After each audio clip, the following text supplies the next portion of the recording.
சஷ்டியை நோக்க சரவண பவனா சிஷ்டர் புதவும் செங்கதிர்வேலும் பாதமிரண்டில் பண்மணி சதங்கை கீதம் பாட கிண்கிணியாட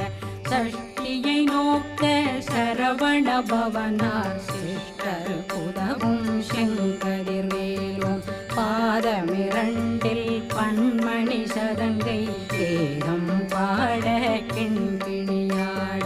மைய நடனம் செய்யும் மயில் வாகனார் கையில் வேளாளனை காக்க வென்று வந்து வரவ